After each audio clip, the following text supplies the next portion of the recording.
ചേച്ചി പക്ഷേ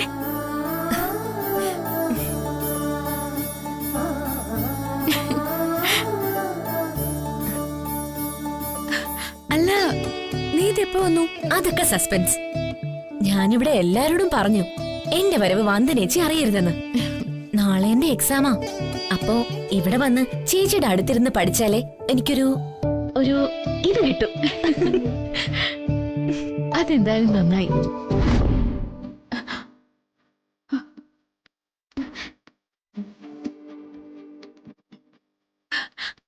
ഷെടാ, ഒന്നിനെ തന്നെ നനച്ചാ കാണുന്നതെല്ലാം അതാണെന്ന് തോന്നുന്ന പണ്ടാരോ പറഞ്ഞത് ശരിയാ.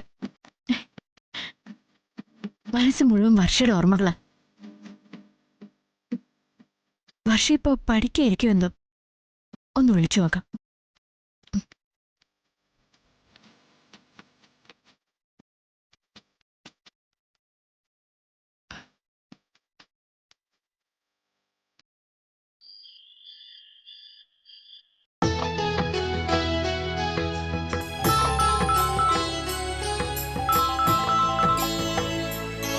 വന്ദനേച്ചിയാണല്ലോ.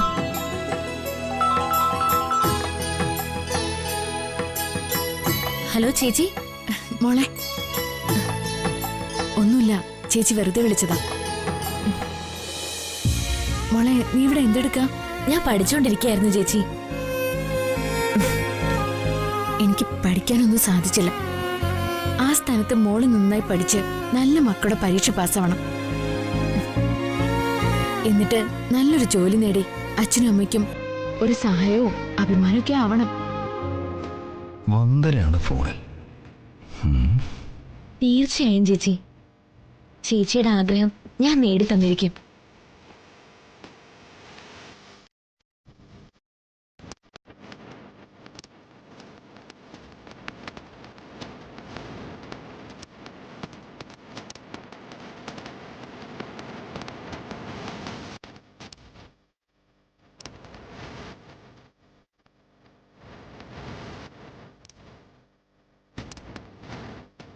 ആ, എന്റെ മോളിപ്പോ ഫോൺ വെച്ചോ.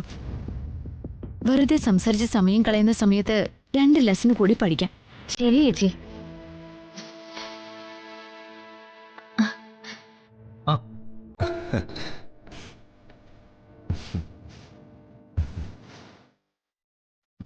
ഏട്ടൻ ഇവിടെ വന്ന് നിൽക്കായിരുന്നോ?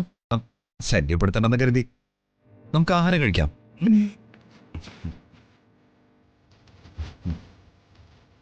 വേണ്ട, ഞാൻ വരുത്താം.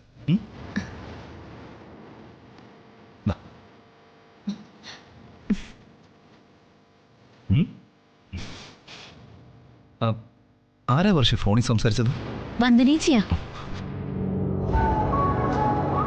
ഞാൻ നന്നായി പഠിക്കണമെന്നും നല്ല മാർക്ക് മേടിക്കണമെന്നും സ്വന്തമായ ഒരു ഉദ്യോഗം നേടണമെന്നൊക്കെയാ ചേച്ചി പറഞ്ഞേ. എനിക്ക് നല്ല വിദ്യാഭ്യാസവും ഒരു സ്റ്റാറ്റസ് ഉള്ള ജോലിയും അതാ പാവം ചേച്ചിയുടെ സ്വപ്നം. ആ സ്വപ്നം ഞാൻ യാഥാർത്ഥ്യമാക്കി കഴിഞ്ഞാൽ എന്റെ ചേച്ചിക്ക് സന്തോഷാവും.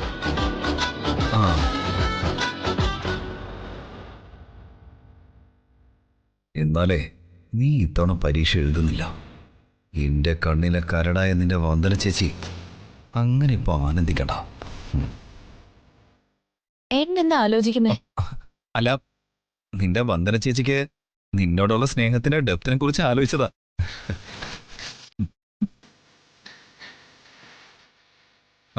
പ്ലേറ്റ് ഞാൻ തന്നെ കഴുകി വെക്കേ? അയ്യോ വേണ്ട, പ്ലേറ്റ് ഞാൻ തന്നെ കഴുകി വെക്കാം. അതൊന്നും പറ്റില്ല, ഞാൻ തന്നെ ചെയ്തോളാം. ഏട്ടാ ഞാൻ ഓ, നീ അത്രയും സമയം കൂടി പഠിക്കാൻ നോക്ക് പക്ഷേ.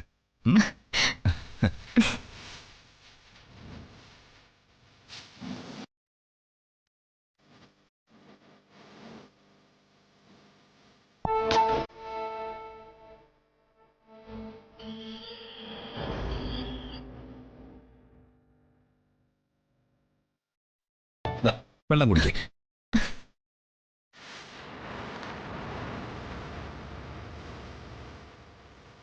മതി.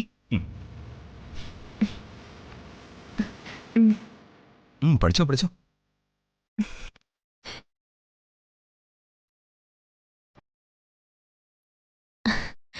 ഇത്രയ്ക്ക് ഭാര്യയെ സ്നേഹിക്കുന്ന മറ്റേത് ഭർത്താവാ ഉള്ളത്? പാവം.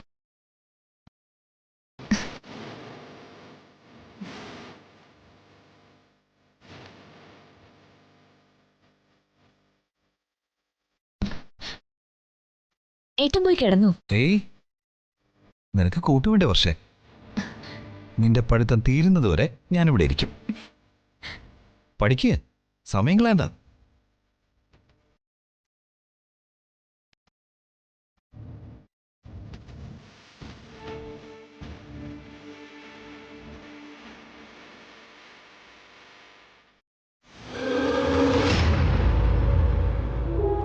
വേണ്ട, പഠിപ്പും പരീക്ഷയൊക്കെ തീരുന്നതുവരെ റൊമാൻസിന് നിരോധനം. പഠിക്കും.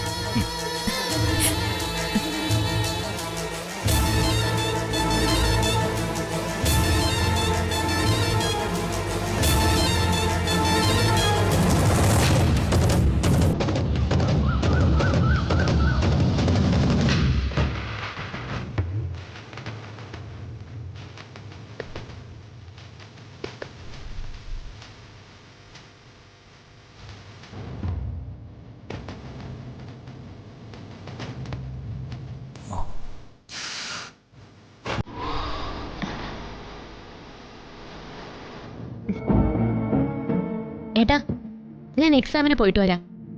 ഏട്ടൻ എന്നെ അനുഗ്രഹിക്കണം.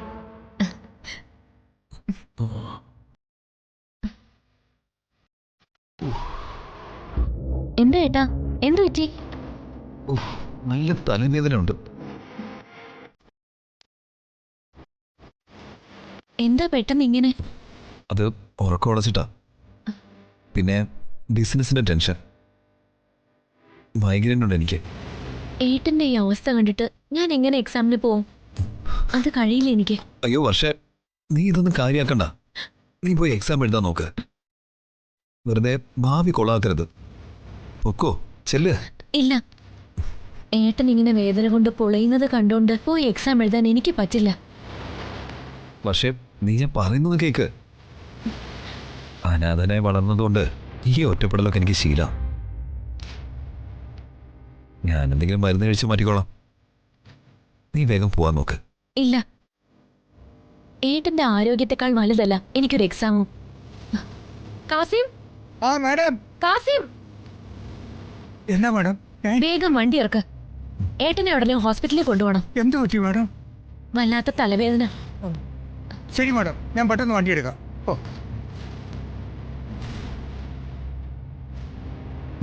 പക്ഷേ ഇതൊന്നും സാരമില്ല. നീ പോവാൻ നോക്ക്. ദേ, എക്സാമാണ്. വേദന കൊണ്ട് ഞാൻ തലപൊട്ടി കരയുന്ന സമയത്ത് പോലും എനിക്കാരും കൂട്ടുണ്ടായിരുന്നില്ല. അവസാനം ആരും കാണാനും കേൾക്കാനും ഇല്ലെന്ന് തലവേദനയ്ക്ക് തന്നെ മനസ്സിലാവുമ്പോ അത് അനാഥനായി എന്നെ വിട്ട് ഓടിപ്പോവും. അതിന് ഏട്ടൻ ഇപ്പൊ അനാഥനല്ലല്ലോ,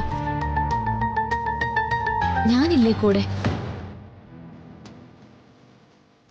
ഞാൻ പറഞ്ഞില്ല ഏട്ടാ, ഈ ഏട്ടനേക്കാൾ വലുതല്ല എനിക്കൊരു എക്സാമും. വാ, നമുക്ക് ഹോസ്പിറ്റലിൽ പോവാം. വാ.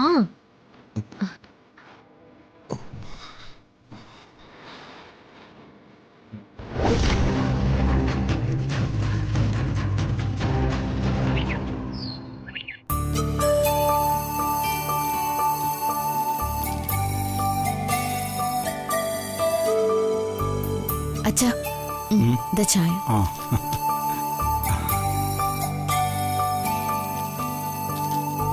വന്ദനെ, ഇന്ന് വർഷയ്ക്ക് പരീക്ഷയല്ലേ? ഈ സമയം അവളിവിടെ ഉണ്ടായിരുന്നെങ്കിൽ പരീക്ഷയുടെ ടെൻഷൻ കാരണം ഈ വീടെടുത്ത മറിച്ചു വെച്ചേനെ. അച്ഛൻ പറഞ്ഞത് ശരിയാ. പഠിച്ചത് ശരിയായില്ലെങ്കിൽ അവൾ നമ്മളെ കൂടി ടെൻഷൻ എടുപ്പിക്കും. തൊട്ടതിനും പിടിച്ചതിനൊക്കെ കുറ്റവും പിടിവാശിയും കാണിച്ച് ഭ്രാന്താക്കും ആളുകളെ. പാവം. ആഹാ, നീ അച്ഛന് ചായ കൊടുത്തായിരുന്നോ? ഞാൻ ഒഴിച്ചു വെച്ച ചായ കണ്ണില്ല അടുക്കളയില്. അപ്പൊ എനിക്ക് മനസ്സിലായി നീ കൊടുത്തു കാണുന്നു. മോളെ, വർഷ ഇപ്പൊ പരീക്ഷയ്ക്ക് ഇറങ്ങാനുള്ള ഒരുക്കത്തിലായിരിക്കും. നീ അവളെ ഒന്ന് വിളിക്കും. ശരിയാ.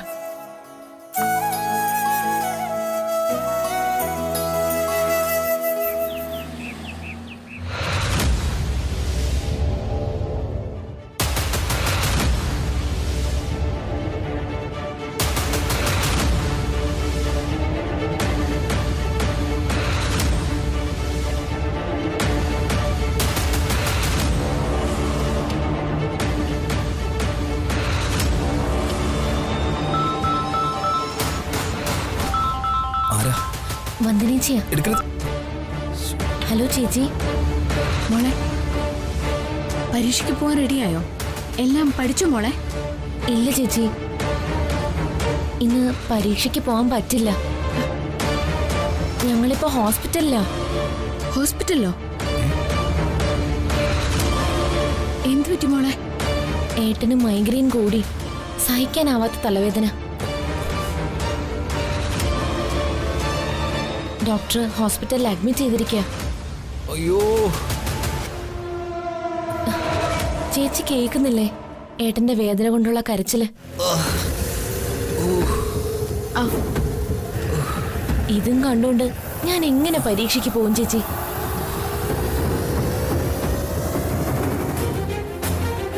എന്റെ ഒരു വർഷം പോയി ചേച്ചി, ഞാൻ എന്ത് ചെയ്യാനാ?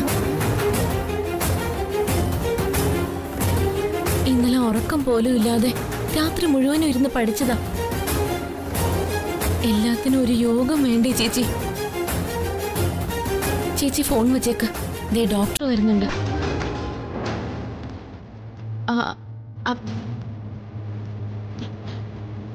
എന്തു പറ്റി മോളെ? വർഷ പരീക്ഷ എഴുതാൻ പോകുന്നില്ലെന്ന്. അയ്യോ, അതെന്താ? വിക്രം സുഖമില്ലാതെ ഏതോ ഹോസ്പിറ്റലിലാണെന്ന്. വിക്രമൻ എന്തു പറ്റി? തലവേദന കാരണം ഹോസ്പിറ്റലാ. മൈഗ്രെയിൻ എന്തോ. ചതിച്ചോ? വർഷയ്ക്കപ്പോ പരീക്ഷ എഴുതാൻ പറ്റില്ലേ? വിക്രം ആശുപത്രിയിലായിരിക്കുമ്പോൾ അവൾക്ക് പരീക്ഷയ്ക്ക് പോകാൻ പറ്റുമോ? ഇല്ല, അവളുടെ ഭാവി തകരാൻ ഞാൻ സമ്മതിക്കില്ല. നീ എന്ത് ചെയ്യാൻ പോകുന്നു മോളെ? അച്ഛാ, ഈ പരീക്ഷ എഴുതിയില്ലെങ്കിൽ വർഷ തോറ്റു പോവും. വർഷ പരീക്ഷയ്ക്ക് പോകണം. അതെ, പോയേ പറ്റൂ. ശരിയാ. അച്ഛാ, ഞാൻ ഹോസ്പിറ്റലിലേക്ക് പോവാൻ പോവാ.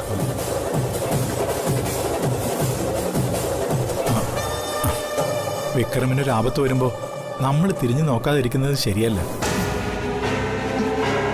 എന്നാ മോളെ ഒറ്റയ്ക്ക് പോണ്ട, ഞാനും കൂടി വരാം. മാധവേട്ട, ഞാനും കൂടി വന്ദനയുടെ ഒപ്പം പോവാം. അതാ നല്ലത്. വേഗം ഡ്രസ്സ് മാറ്. ചെല്ല്. വാ മോളെ. വാ അമ്മേ.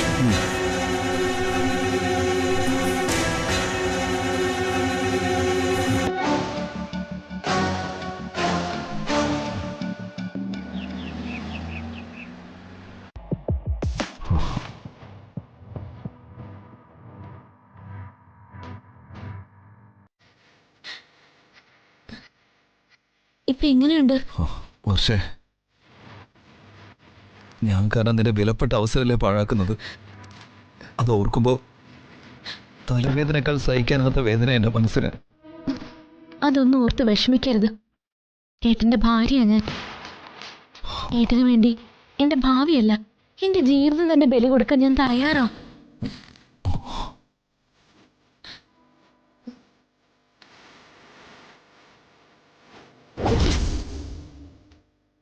നിനക്ക് ഈ അവസ്ഥ ഉണ്ടാക്കാൻ എനിക്ക് തീരെ മനസ്സ് വരുന്നില്ല.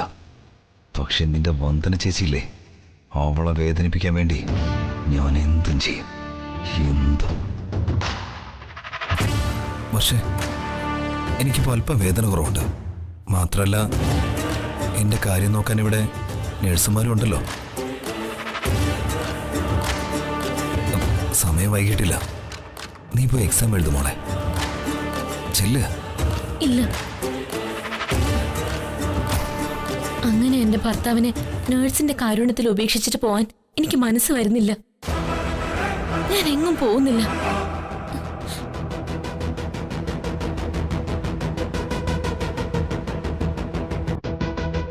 മോളെ, അമ്മേ, മോളെ.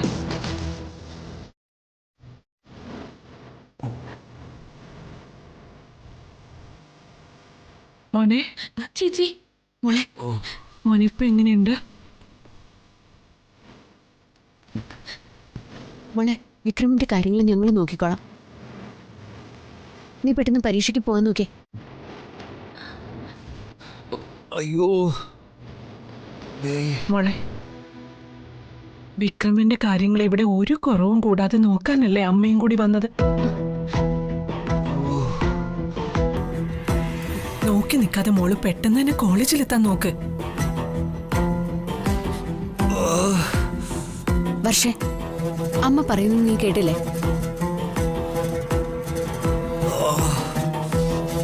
ഒരാളുടെ വിദ്യാഭ്യാസത്തിന് തടസ്സം നിൽക്കുന്ന ഒരു ഏർപ്പാടും വിക്രമിന് ഇഷ്ടമല്ല. അല്ലേ വിക്രം? അയ്യോ, ആ, എന്റെ തലയിപ്പോ പൊട്ടുവേ. വിവാഹത്തിന് മുൻപ് വിക്രം പറഞ്ഞതും ഇതാ. അതുകൊണ്ട് ഇനി എക്സാം എഴുതാതിരുന്ന ഞങ്ങളെക്കാളും വിഷമം വിക്രമിനായിരിക്കും. അല്ലേ വിക്രം?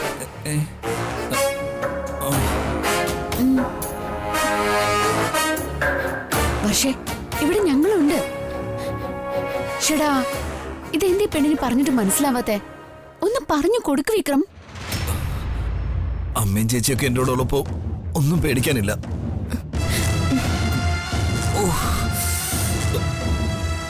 പെട്ടെന്ന് പോയി എക്സാം എഴുതാൻ നോക്ക്. കണ്ടോ, ഞാനിപ്പോ പറഞ്ഞത് കറക്റ്റ് ആയില്ലേ? നീ പോ നോക്ക്. ഏട്ടാ, അമ്മേ, ശരി ചേച്ചി, പോവാണേ.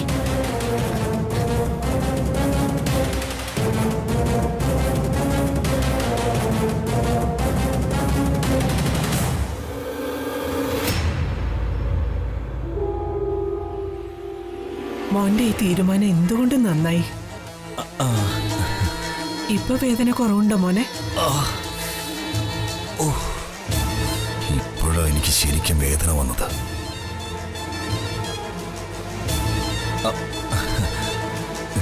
ഇപ്പൊ നല്ല ഭേദമുണ്ട്. അമ്മയും ചേച്ചിയൊക്കെ എന്തിനാ വന്ന് ബുദ്ധിമുട്ടിയേ? ബുദ്ധിയില്ലാതെ ഓരോന്ന് പ്രവർത്തിച്ച പിന്നെ മറ്റുള്ളവർക്ക് ബുദ്ധിമുട്ടാതിരിക്കാൻ പറ്റുമോ?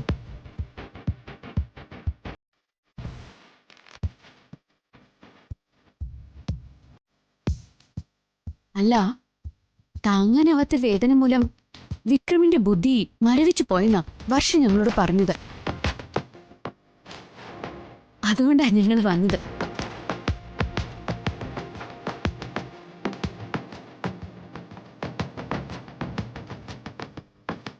ഈ മരുന്ന് പുറത്തുനിന്ന് വാങ്ങണം. ഇനിതാ മോളെ, ഞാൻ പോയി വാങ്ങിയിട്ട് വരാം. പോയിട്ട് വരാം മോനെ.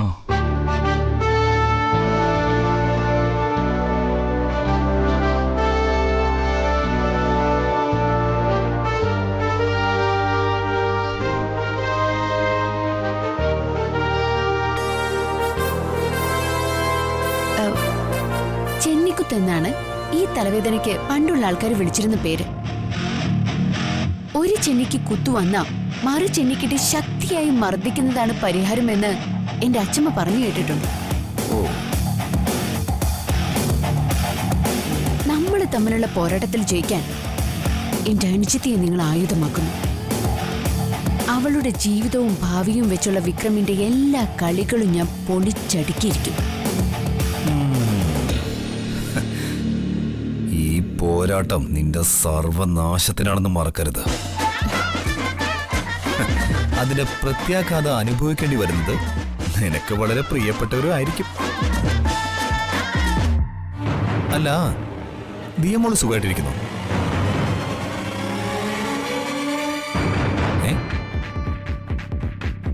എന്താ ഇപ്പൊ അങ്ങനൊരു ക്വസ്റ്റ്യൻ? ഏയ്, ഒന്നുമില്ല. വന്ദന ചേച്ചിക്ക് പ്രിയപ്പെട്ടവരെ കുറിച്ച് ഞാൻ അന്വേഷിക്കണ്ടേ? ഈ വാക്കുകളൊന്നും കേട്ടിട്ട് എനിക്ക് പേടി തോന്നുന്നില്ല. ന്യായം എന്റെ ഭാഗത്താണ്. അതുകൊണ്ടായിരിക്കുമല്ലേ? സൂക്ഷിച്ച് കളിച്ചില്ലെങ്കിൽ ദുഃഖിക്കേണ്ടതായിട്ട് വരും.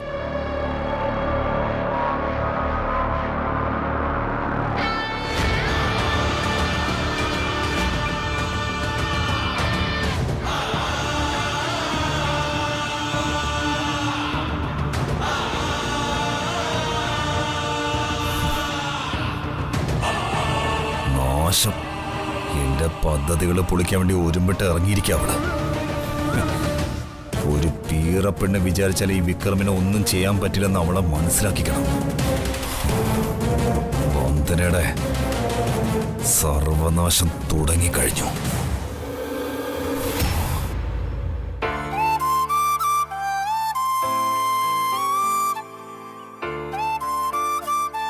അച്ഛൻ വന്ന പിള്ളേരെ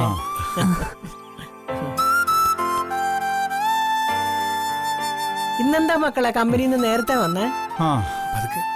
ഒരു വിശേഷമുണ്ട്. വിശേഷോ? ചന്ദ്രിക ഇവിടെ ഉണ്ടോ? ഇല്ലല്ലോ.